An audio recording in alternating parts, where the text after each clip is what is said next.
We're going to talk about the fitness industry. We're going to talk about professionals in the industry itself. And to do that, well, I'm not going to do it by myself because you'd be sick and tired of listening to anything that I've got to say about the industry. So I brought an expert guy who's been around here for a long time.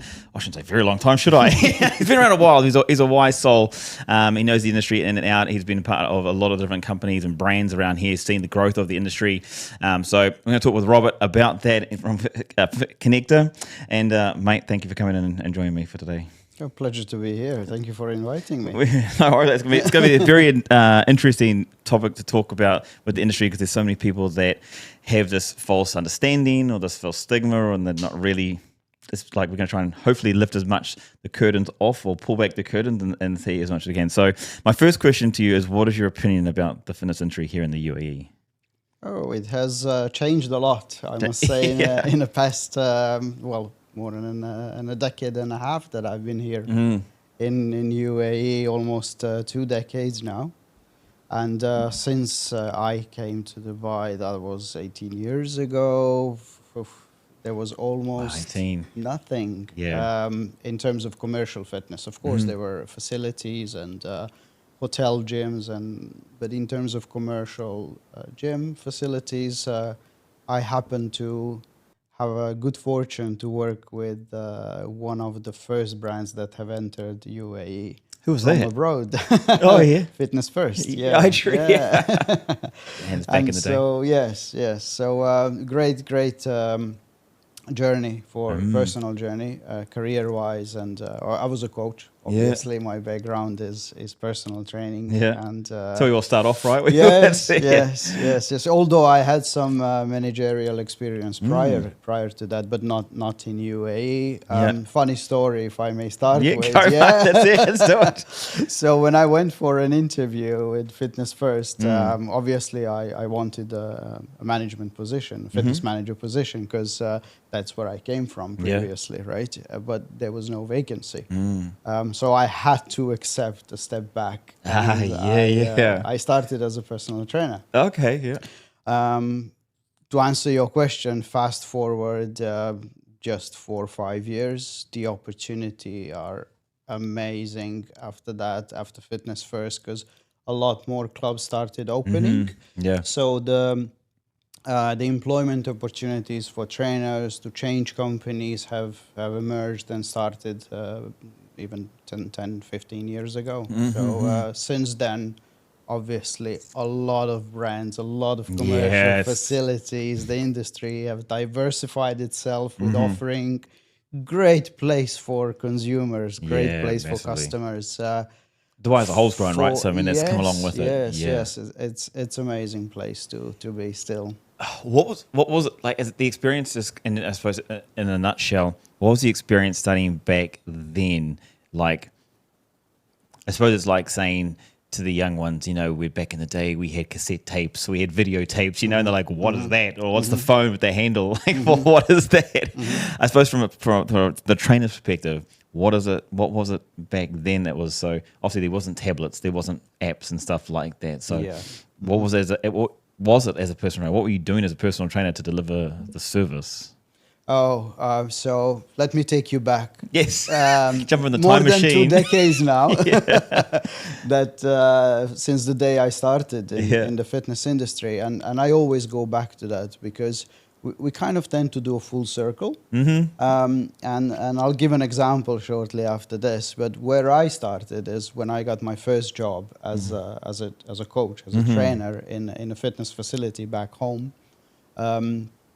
I was setting up the gym early morning, which means I was checking all the equipment, cleaning them, arranging, getting ready for the first customers. Yes. And then as the day progressed, I move into a group exercise studio. So I teach classes. Then I take a shower. I move back to the gym. I assist members. Hopefully get some private sessions and get along the way. So we were basically doing 3 jobs in one, which is instructing on the gym floor, teaching some group training sessions in group classes, and also doing private personal training sessions. So that was back in the days. You had to be a jack of all trades, right? You had to go through everything, like what does work or what doesn't work, right? Correct, So, correct. hey there, if you're finding this episode inspiring, you're finding it useful, applicable, we would love you to be part of the community. There's power in community, there's power in numbers. And by subscribing to the channel that you're watching this on or listening to this on, or sharing it with people that you know that may help benefit them, will only help us find more people within the community to help it grow, to support people to live an active and adventurous lifestyle. So if you don't mind, it would mean a lot if you just push subscribe, push like, and share it with someone that is going to help today. And as the commercial fitness started becoming more commercial, and obviously everyone was chasing after the dollar and after the money, be it the company, be it you as a coach, right? You were looking how to maximize your opportunities and the hours in a day, because there's just so many hours in a day, right? So we went more into specialized roles, and that's how the industry started changing. So we moved into, now we are just personal trainers, and we are doing just personal training, or we are just group exercise instructors and we specialize in that area. Or as your career starts, you are maybe a fitness instructor, helping members a little bit, giving a few advices on how to perform exercises. And that was, back in the days. How much easier do people have it now these days? Like, the old stories came out like going, back in my day, we do so much more and so much harder, or, I just think it was different. I don't think it was easier or harder. There's pros and cons in both decades. Decades, or centuries even now. So I would say it was just different, because the consumer was different as well. So you would looking at people who are doing actually a bit of a gym, and they go for a class as well. And maybe at some point they will hire you for a few sessions here and there to dive deep into what their need is, and maybe to get a little bit of next level in their fitness kind of progress. What do you feel was the mindset of most people, like, for example, were they more just lifting weights? Because the education wasn't as prominent there. There wasn't much, like nowadays, especially here in Dubai, there's so much marketing, advertising about weight loss, fat loss, working out, the benefits behind it. There's so much information out there, where a couple of decades ago, that the information wasn't there, you know what I mean? It was what was going out of that hippie kind of stage, and then kind of people getting out more.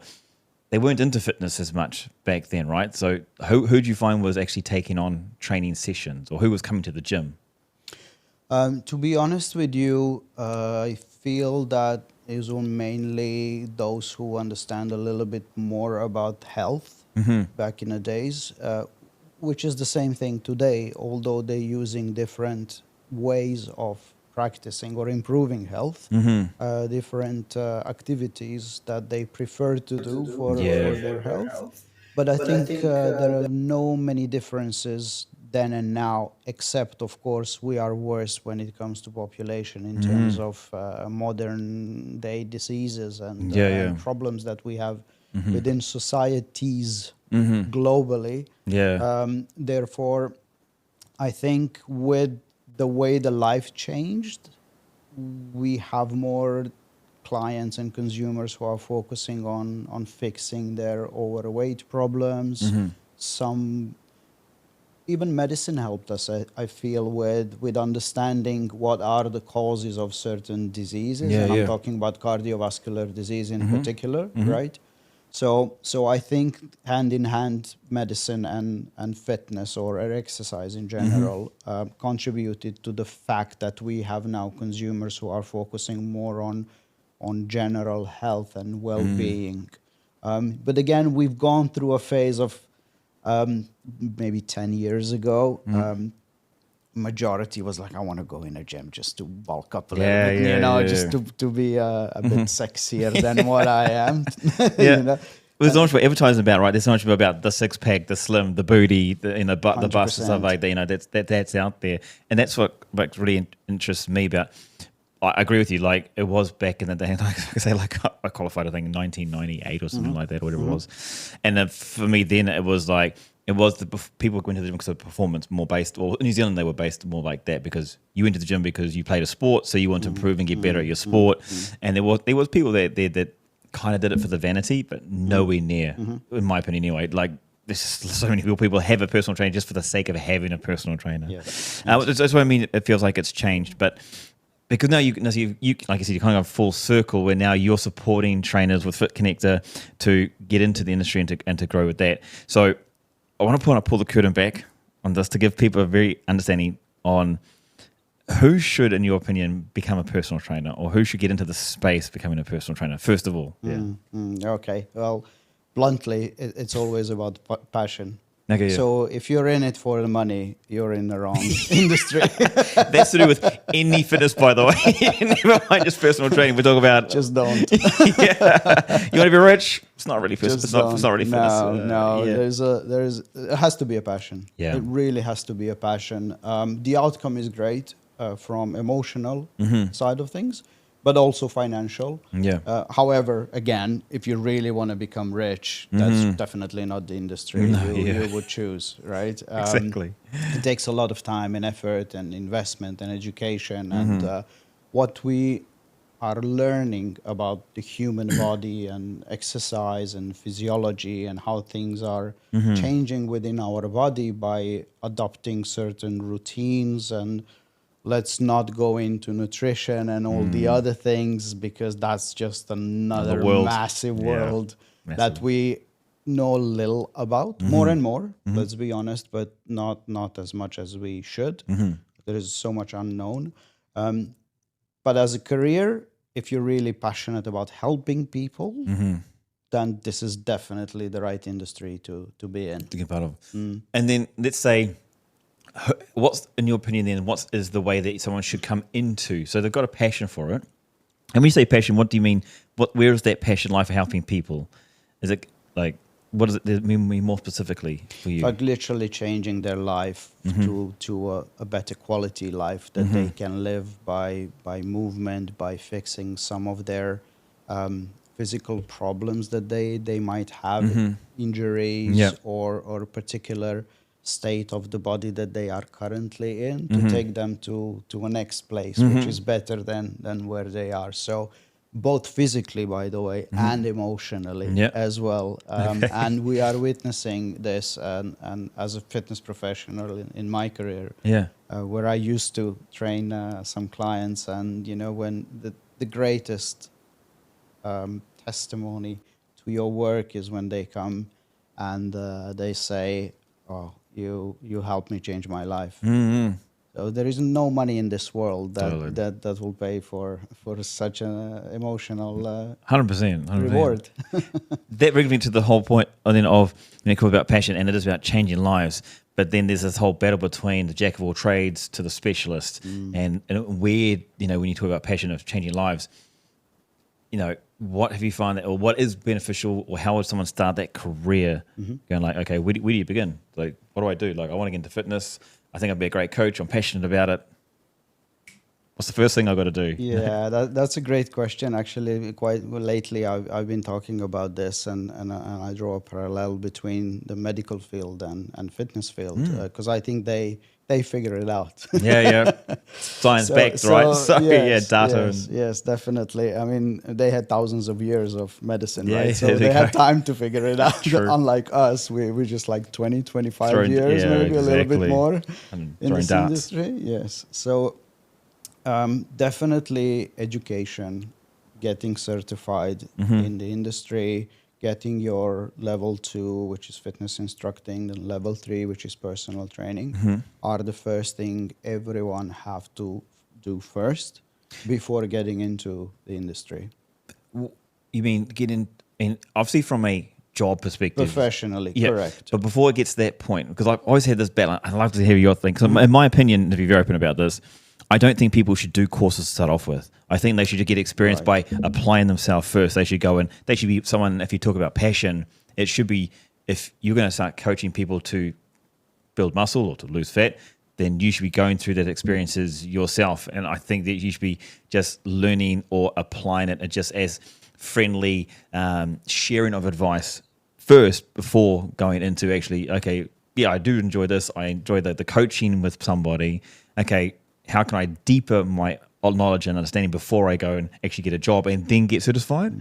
I mean, 100%, 100%. I mean, it's a known fact that those who have that journey and who might even previously had their own personal issues with being overweight and fixing things for themselves, or even more so that they have a help of somebody to fix it, and so they wanted now to expand and spread out that love to everybody else, or being a professional athlete, like you were, like I was, Tried. So okay, let's call us professional athletes. We're not being paid for it, but the way you take it, it's professional. That's all I've You spend enough time doing it, right? Yeah, exactly. Yes. But same with myself. I was in active. I was an active athlete since the age of 7. So I gone into actively till the age of 21-ish. Then slowly phasing out. University Passing degree, on the baton, sports science. Then after that, I've gone into a fitness field and got certified in a fitness. So sports as a background or personal experiences are great.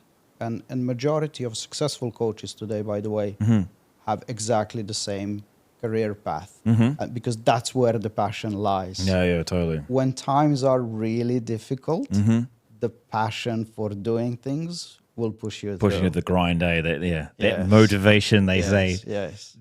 I'd really love to hammer down on this, because I think that's where the greatest value from people are going to come from in this discussion here, is because of your knowledge and background behind it and what you're seeing currently in this market of what does make, let's try and break down as much as we can, what makes a successful career for somebody. Does it happen overnight? Or how is someone going to come into this industry? Now they've got the certifications. They've got a passion. Great. Excellent. What's maybe one of those first bits of advice to give to someone or train a professional to say, if you want to be successful, this is what you do to start with?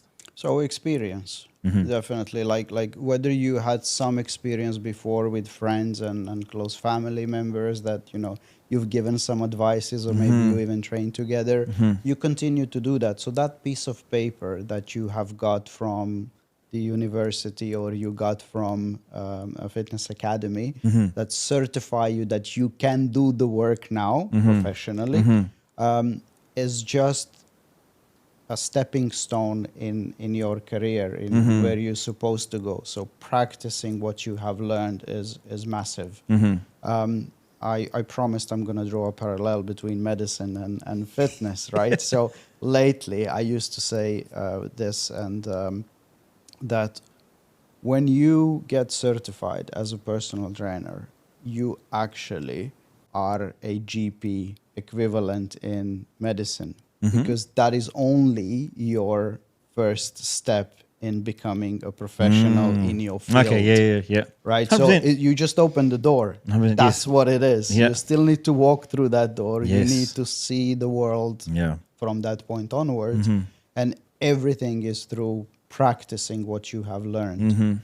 So for me personally, I think that those who understand that is time and time again, that you have to put effort into as many lives to change as possible, not again looking after the dollar and how you're going to get compensated for the work you do, but more importantly, how much you are able to practice your knowledge, that theoretical knowledge that you have gained through education is crucial. What when you say experience in what exactly? Like what traits, what skills exactly do you need as far as experience, or what you should hone into to be successful? So passing the knowledge on to people is one of the key, right? So because I'm a strong believer that when you learn something, if you keep it for yourself, that has no use. Wasted information, wasted knowledge. Exactly. So start training people, start influencing them to change their lifestyle habit. Whether it's friends or someone you know, wherever you go. I mean, literally, you hang out with your body, someone else comes in and you start preaching about healthy lifestyle. You should be doing that. And during that conversation, experience also means that you are training other people, or you're standing in front of the crowd and you speak about healthy lifestyle, and like everything is experience, and everything is practicing the skills that you have learned. See, when I think about this, I'm like people go like, get experience, and I hear this question all the time. And let's say someone's done bodybuilding as a competition, they've gone through the training and stuff like that. I find that whole thing of, and this is why I always tell people, if you're going to, like, the reason I say get into the industry because you're passionate is because there's a different skill set behind, one, the education. So you learn how to prescribe, like you said, GP. Yeah. You do a PT course to learn how to prescribe the medicine to become, for the result. And then, but that's not how you become successful as a freelance personal trainer either, because at the end of the day, you're running a small business. And it's the skill set is, when it comes to, first of all, prescribing an exercise is one thing, or writing down a program is one thing. Communicating how to do this, or communicating with somebody how to improve, like the words you use, the actions you take when you're actually showing someone how to squat or how to push up. People say, oh, I know how to do a push up. Well, that's great. But I can guarantee you don't know how to communicate with everyone in the world. In fact, there's people I'm not going to be able to communicate with some people, because we just don't connect verbally or something with different people, right? So when I say go get experience, and I say when you talk with someone, it's different talking to your family member than it is talking to a stranger or talking to someone else. And so, like, for me, I'm always about experience. Yes, there's different areas of experience that you need to improve on if you want to become successful. So if it's communication, how you talk, the tone you talk, or is it punctuality, the arriving, or the communication, not only when I'm in a session, but the pre-communication. Am I talking with them via email, over the phone? Am I staying connected with, this is actually other experience I've been, because there's the whole thing I see of someone can be very knowledgeable, and like you just referred to before, but knowledge is wasted unless you provide it or you can apply it to somebody as well, like you communicate across. So I'm always a massive advocate of, experience on prescription, but experience on how to deliver or how to communicate in different aspects of a cycle or a journey with a client as well. Absolutely, and that's why practicing on your immediate surrounding and people it's always a lot easier to start off with, because you already have the comfort zone. Exactly. The next step, and I advise actually a lot of fitness professionals coming out behind the benches and going out on the field. A lot of analogies what should I do now? Well, what's next for me? For me personally, and I've gone through it, so that's why I'm advising. But I've seen the other side as well. So it's always better to get into an organized system where someone is going to tell you what are the steps, and you're going to follow the road that's already someone has done. Totally. You're going to learn from your peers who've been there before you. So there's a lot of help that you can gain if you work in a club at the beginning of your career, and you gain knowledge through not just that it's going to give you an exposure to a potential clientele, but also you're going to learn from your peers, you're going to learn from your supervisors, they're going to handhold you for certain processes to help you to get your career on the way. What do you think, what are the three main skills outside of prescription for the exercise? What are the three main skills you need? Like, what are the three main skills you're going to learn from working, let's say, like Fitness First, for example, or gymnasium or something like that? What do you want? What would you say? Learn these three things before you go into freelancing, or before you go out on your own. Yeah, I mean, I think you just mentioned the probably the single most important, which is the communication. Okay. I think I would put that on a top level. Of the priority list. Closely linked to that is coaching, which is actually how do you deliver and instruct people to do what you want them to do. Verbally. Which is really, really, really difficult, and oftentimes people don't realize how difficult it is, especially in the region like where we are, right? Where for most of us, including me, English is not the first language. And you have to communicate in English. It really becomes difficult to coach properly and to get people Massively. to do what you want them to do. Therefore, you become efficient and they become efficient in movement, and the progress is guaranteed, and so on and so forth. Yeah. And also, but I think this is, I don't know if it's an overarching skill or not, and whether it's a skill or not, but I just think that passion is playing a huge role, because passion can overcome any shortcomings that you have if you really put your heart into helping people. And Sorry. Passionate about helping people, or Yes. passionate about what you do? helping people. Yeah. Helping people, because if I want to help you, I will not give up until I find the way to help you. Whether it's Which is me key. who's helping you, Yeah. or I know someone to help you, Yeah. it's a different topic. But it's just I really want to help you, and it's really about passion for helping people. See, I think, and that's a really good point.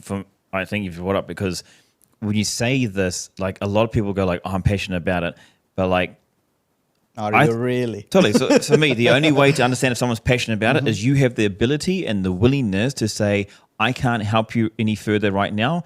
I would recommend you see this person because they can extend your journey or take you further. Or I'm not skilled in this space, and if it's nutrition, I'm not the biggest nutritionist. I mean, I know basics of it. I'm not going to. I'm not personally going to advise anyone on anything specific. So if I do care about you, and I know it makes a massive difference. I just can't get over the fact that people don't understand. Like, I can do something really well and I can help you here, and I can really help you to a point. Someone else can take you further.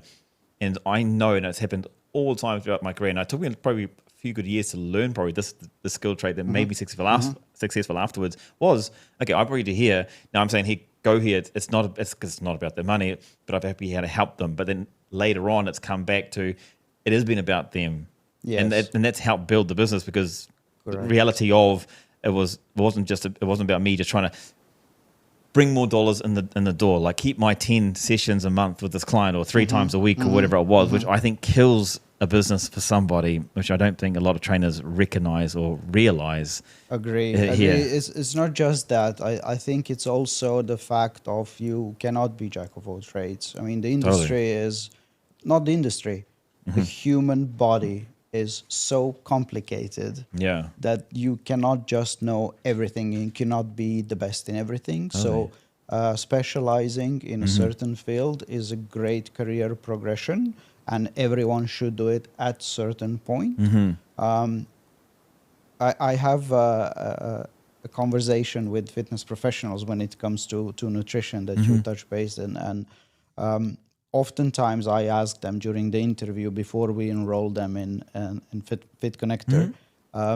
We obviously check their qualifications, certificates, and everything else, the background, and we do actually face-to-face interview to see whether they fit into our concept or not. And when I ask them about nutrition, and they would oftentimes reply, I give them nutritional advice. I said, okay, advice, but do you prescribe them of what they should eat in order to achieve their goals? And some of them, sadly, do. So my question to them is very simple. Okay, so you've gone into a fitness academy, you got certified to be a personal trainer, right? What was the reason? And if that's the reason, you wanted to have an institution saying that you are now entitled to prescribe, right? Then why you haven't done the same with nutrition? Then you don't need for personal training your certificate either, right? Totally. So it's completely nonsense and insane to see some fitness professionals adding value by doing this. Giving knowledge or giving... Which is unfortunately because of the competition in the market, and they realize that they have to give something more, even though they're not qualified, or so they're not actually helping themselves or the clients. And you're right. I mean, it's better to refer and to work with someone who's specialist in that field and keep your integrity rather than saying that you know everything. Well, that's where the biggest issue I find lies with personal training is people try and do more instead of trying to do better. Like, just do it better, like do what you do really, really well. And this is what to be honest, I don't even know how to communicate this message. In fact, I've given up on communicating the message because I believe that it is about doing something better. So if you are very good at something, just keep getting better and better at it. Improve your knowledge and improve your application in it. Like, and here's a good example too, is just because you know how to prescribe fitness doesn't mean you know how to run a business. If you're a personal trainer, you're a freelancer, well, you're running a solo business. You're a sole trader. So it's not that's where people go like, oh, I've got qualifications, great. But then you don't have experience in running a small business. So you go to work for a gym, you learn these other things, the business side of it, and going there. So anyway, going back to this is when it comes to trainers, if you want to be successful in this market or any market globally, any profession, is you have to get better at it. So with the trainers that you're dealing with now, I don't know if that's part of Fitconnector or not, but like how much of it do you see in this industry of successful trainers? How many of them have like a broad base of skills or broad client base? So you find they've all niched down, they've all specialized, they've all got better at what they're doing, or are they all still pretty general? Majority is pretty general. Okay. Majority is pretty general, and they are partially because the market is at the level where they're still looking for a very general concept of fitness. So when we're talking about the freelance personal trainers, self-employed personal trainers, right? You mentioned the other things, the other skills that you have to obtain to be successful in that part of the job, and I always list them down when we have the interview, and it becomes actually 1/10 of your day is focused around the client, and 9/10 of the day is everything else. Leading conversations, to your business and education, business development, marketing, and all the other skills that you haven't had before. 100%. So that becomes like a revelation for them. Yeah, actually, we know that, but we didn't figure it out that's the case. Going back to the market, I think here in UAE and generally in Middle East, it's more general fitness still. However, the segmentation of the market is happening as we speak. And I see a smaller percentage of those who understand first their career path and they figure it out which is the niche and what is the specialty that they are again passionate about and they want to explore further and become really good at. To be able to deliver those specialty treatments to customers. While they understand, and this is why with Fitconnector we have tie up with fitness academies, and we have partnership with academies providing coaches an opportunity to upskill and to further educate themselves in a particular niche market that they would like to go into and explore further. Yes. Yeah, awesome. Yes. When it comes to that too, so let's have a look at the little business side of it, because it's a massive part. I mean, if you can't sell yourself, if you can't talk to somebody. What's that key bit of advice? You've got. Let's go start with the one. You haven't got any clients right now, but you're looking for clients, because that's what everyone says. Like, I can't find any clients. And to be honest, and this is brutal, but my first honest advice, people, is because you're not good enough. That's what I tell people. It's like, yeah, you don't have clients. Yeah, because you're not good enough. If you had clients, people would already asked you, can you help me? Like, that's the thing. Or if you are living under a rock, that might be the other reason that you haven't got a client yet. Or the skill set isn't about your skill of prescription of exercise. It's the skill set or experience of how do I network? How do I get content? How do I get awareness? How do I grow exposure? How do I do that type of thing? Yeah, I mean, I'll give you a quick story on that one. This was last year or year before, and it broke my heart. I was in a room, I think it was about 70 odd people, and this is fitness professionals, and I asked them, how much do you spend on lead generation each day? 0. Like, out of 70, no one put their hand up. And then I was like, okay, how many do like an hour in a week? Again, only 2 or 3. It was no one was doing anything to do it. Like, going, why are you not doing that? Like, why is this not part of your daily routine? They're like, oh, because I got clients. It's like, they're not going to last forever. Or if you've got zero, how do you expect to find anybody if you're not doing the fundamentals of growing a business? Because that's what it is now. It's like, as a freelancer, it's about. So anyway, where do you start? Where do you start with? Yeah, it's a vicious loop, isn't it? I mean, you're trying to get clients. So what you do is actually you trade time for work. Yeah. And it's almost, someone told me the other day, actually, it's actually the same as you're only not working for someone, but you still trading time for money. Yeah. It's still the same, except you don't have a boss. Exactly. But you got to go work harder because someone else at the gym was doing it for you. Now you have to do it yourself. Yeah. Correct. So that's the misconception about freelance world, and you're 100% right. And like I said earlier, I mean, you have 9 things that you have to take care of that are not related to training clients every single day. Every single day. Literally, that's it. And if you're not doing them, and if you're focused around your clients, like you said, they come and go, and it's just a natural way of how the things are working, right? You're going to eventually lose them, and then how are you going to replace them if you haven't practiced on time? But I will agree with you. You don't have enough because you're not good enough. I 100% agree with that statement, because let's rewind the tape a little bit and start and go back to where the career started, right? As we discussed, is like practice with your friends, practice with your immediate surroundings, train some people, get friends, and so that becomes a referral machine for you, right? And this is how you start picking up your business. So it doesn't mean now everyone thinks marketing is I go on social media and I do paid ads. That is not the only type of marketing. I think there's bad marketing. Networking, being out there, speaking to people, and referral in every business, by the way, not just our business. Referral is still number one and the most economically efficient, as well as the best quality. Best return on investment is 100% referrals. It's just insane how most of them are missing this opportunity, because they think, okay, how do I start? And I don't have someone who's going to refer someone.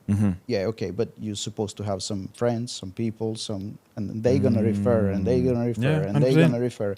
And that's how you start. I'm not saying you shouldn't be exposed to social media and you shouldn't be doing that, but that's just one type of marketing that you can do. There's so many others that you can do.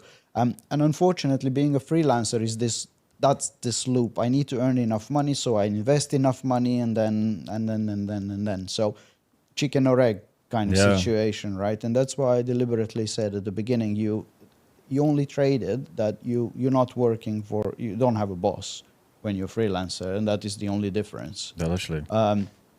Otherwise, to scale your business as self-employed, personal trainer, freelancer, it's very, very difficult. It's not easy at all. And most of the time, you need to partner up. Yeah. You need to have someone else working with you. And that's why we actually started Fitconnector as well. So we wanted to create the best of both worlds. You don't want to work for anyone. That's cool. You're still working for yourself. You're still working yourself. But let us see how can we help each other out here. I get freedom of time. I can move anywhere. Well, good luck on that. Yeah. You've been on a really good point, and I'm super. In fact, this kind of led me a little bit to go away from the fitness industry. That the fact of, for me, people don't understand how hard you need to work or how much time you need to put in. People just grossly underestimate what it takes. They go like, oh, I saw this person do this on Instagram. I saw this person do that. All of a sudden became really successful. And the biggest examples I can find is that someone has gone from, they started training when they were 2 years old. They went through all these developments, reps. They become a sprinter, for example. Let's say a sprinter. And then finally, when they were 23, after representing stuff like that, they started doing training and they became successful in a month. So, yeah, because they've put in 20 years of experience and development, understanding of that specific trait before they started personal training. And that's what I hate. I hate this about the industry, is that too many people do a certification thinking, okay, now I'm a personal trainer, I'm going to be rich, I'm going to make money and do stuff like that. And it's like, no, you're not. And then and this is actually a great question for you because with Fitconnector and stuff like that, and I've kind of been in the space as well, is that people come to me, they're like, oh yeah, I'm going to join your platform, great, and then they expect like just miracles to happen, so the leads just go poof, and fall into their lap, and they'll be, I joined you because, I thought you were going to make me successful. It's like, and then when you go back to marketing, it's like going, yeah, marketing is going to market what you currently are. It's not going to make you look amazing. Like if you're shit, we're going to market you as being shit. That's what it is. If you're not as skilled as somebody else, you're going to be marketed as being less knowledgeable or less experienced. That's what marketing does. It just amplifies or puts it out to the world of who you currently are, which is so what I'm finding. You know what I mean? True. Yeah. It drives me mad how many people just go like, oh, I can't believe I don't have any leads right now. For the same reason we have the interview process with all those who come to Fitconnector and want to be part of Fitconnector to explain them simply that I'm not going to get you a single client. Not one. Yeah. That's not our role. So that's the first shocker for them, for some of them, because from outside, obviously, everyone is looking at that we are advertising and we advertising the coaches and we show their skills and everything. And from outside, it looks like, oh, okay, so they will advertise me. Therefore, someone is going to I can sit back now, relax. Robert's going to take care of it. No worries. Far out. They're going to provide business. Please advise these people on the reality of this. No, it doesn't work that way. So we help the marketing and advertising, but definitely we are not providing you with business. We provide you with an opportunity. And that is what we are trying to get across to everyone, is that depending on what you need, because again, let's not forget, it's a career progression and everyone is at a different stage of their career. Absolutely. And therefore, we're trying to find what is that you need at that point in your career. Most of them, yes, no one is going to reject a client, let's be honest, right? So if you come and say, I have someone for you, they're not going to say, well, no, thanks. But some of them are thinking already, how do I develop this business? How do I niche? I have a passion about this. What do I do then? How do I keep clients? How do I bring in technology into helping me with the admin side of things, for which we developed the app for scheduling and all of that? Because you would know, developing an app is not I've gone through it a few times. A small investment, right? So for that, we didn't do it for the sake of fashion, but for sake of support mechanism, getting exactly the administrative part of things away, so you can focus on what you do best, and that is providing service to customer, and let us take care of everything else for you, be it directly by us or through partners and collaborators that we have, such as academies, such as other spaces, such as nutrition companies, and so on and so on and so on. So again, we as Fitconnector, we also cannot do everything by ourselves, and we have no intention of doing that. Yeah.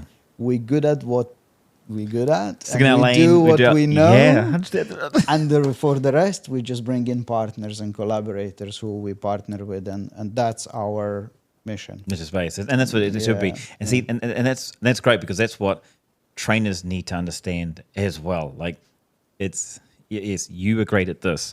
The network of building for me as a trainer is be very, very good at what you do, because then if let's go back to this, I'm very good at let's say just rugby, fitness or strength and conditioning. Great. Well, I'm going to find someone else who's endurance, someone who else who's nutrition, sports specific, someone else who is rehab specific, someone else is physio, and that's building that network and that referral system. But again, it comes back to, and again, just sharing my opinion on this, is that by being very good at what you do and then surrounding yourself by people who are very good at what they do, that's where you have these referral systems coming in. And if you're not there, if you're not getting it, it's because you're not good enough. And there's nothing wrong with that. It's just work on yourself. Work on it. Better. Work on it. I can't do this. Find your space. I agree 100%. You know Find your space. Figure out what you really want to do. And we are happy to help you. Yeah. But you need to figure out what you want to do. Yeah, I can't figure it out for you. Yeah. What's that expression? You can lead a horse to water, but you can't make him drink. 100%. You know, so, man, I think I'm going to have to bring you back in and we have to do like a part 2 on this, because there's so much in this space and area with trainers, and To be honest, it's one of my biggest passions is with trainers and stuff like that. Like I've always wanted. To be honest, I got hit, and I'll be very open about this. Is that felt so disheartened about the way the industry went to because there's this entitlement, this expectation because you got a certificate that you should be great, or I've done a year or two that you should be great. It's like, and a year is nothing. Like literally, it's now these days people have 10, 15, 20 years experience in all these different things, and it just does my head in. So having a platform of Fitconnector, which is essentially an aggregator, a marketplace where coaches are advertised, right? We often get this question like, okay, so if I join the platform, what guarantees I have that they're not going to choose somebody else? Where you have no guarantees. Yeah. Except that they like who you are for what you are. Totally. Yeah. And that's not on us, that's on you. Yeah. 100%. So let's discuss that further. Let's find out. Here's the hard truth. Look in the mirror. 100%. And also I agree with you. I mean, where the industry has gone, I think it's not a bad place to be, but it's just a stage of development of the industry. What we have done with Fitconnector in particular is actually someone said it for us.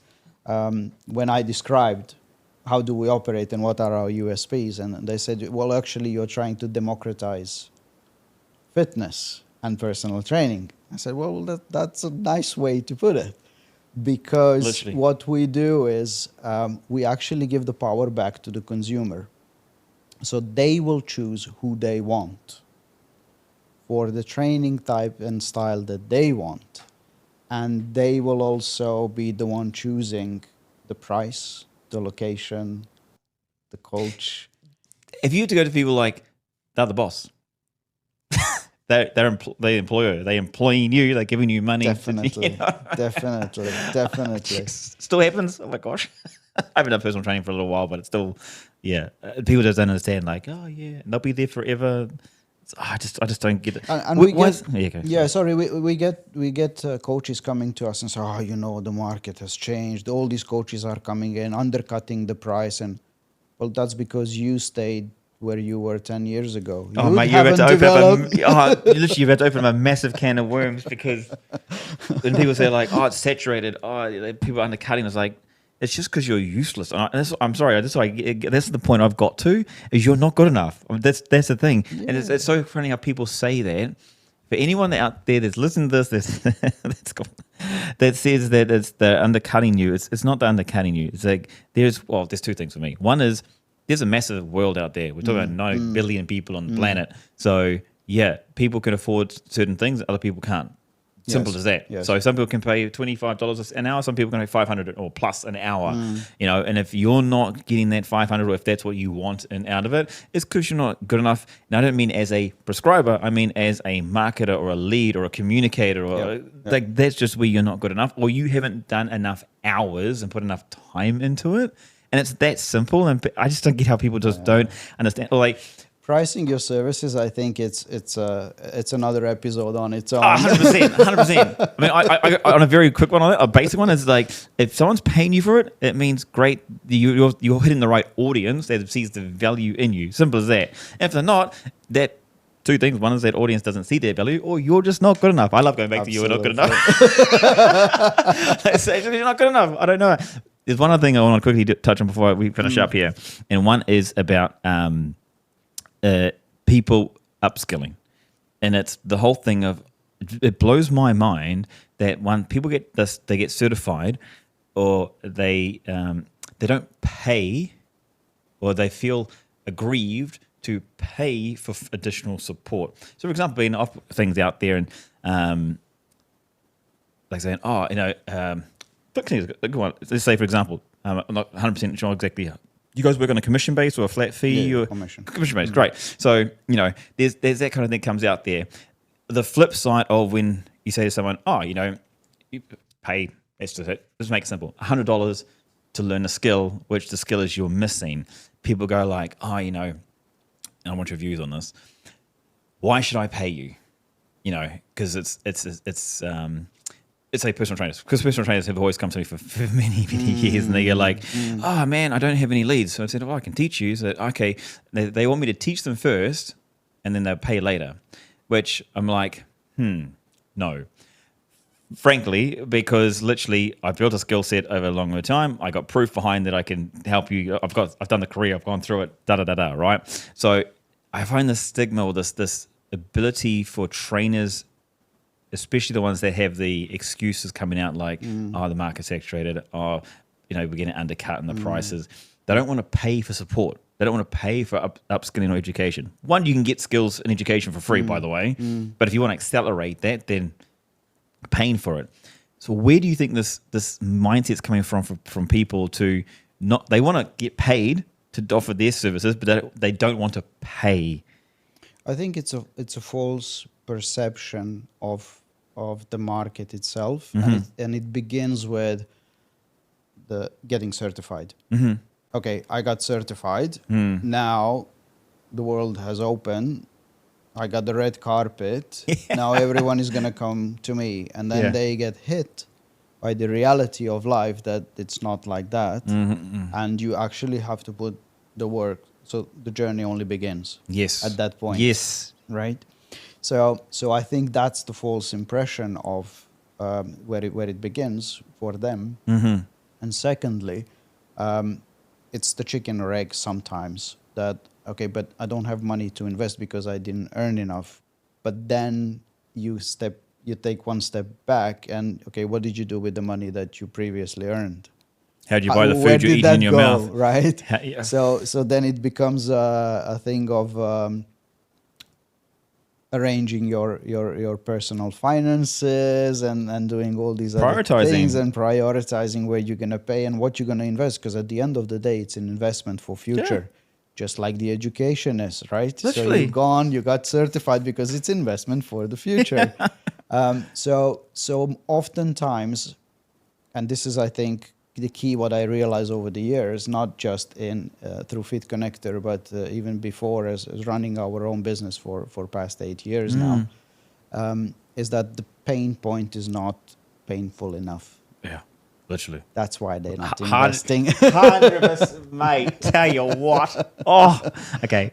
It doesn't hurt enough yet. Doesn't hurt enough. So go away. When it hurts enough, come back. Fuck. Oh, man. We're going to talk about this on another episode. I tell you what, because we are going to wrap this one up because literally there's three main key points here, and I love talking about trainers and the lack of effort, the lack of understanding, the mindset behind trainers at the moment. And we're going to do another episode on this, mate, because for trainers out there, the bluntness is you aren't good enough at something, and it's not that you can't do it, it's that you need more time in the saddle. And more time does not mean, oh, give me an hour, give me a day, give me a week. It means 5 years. It means 10 years. Like, that's the reality of it. And it's not...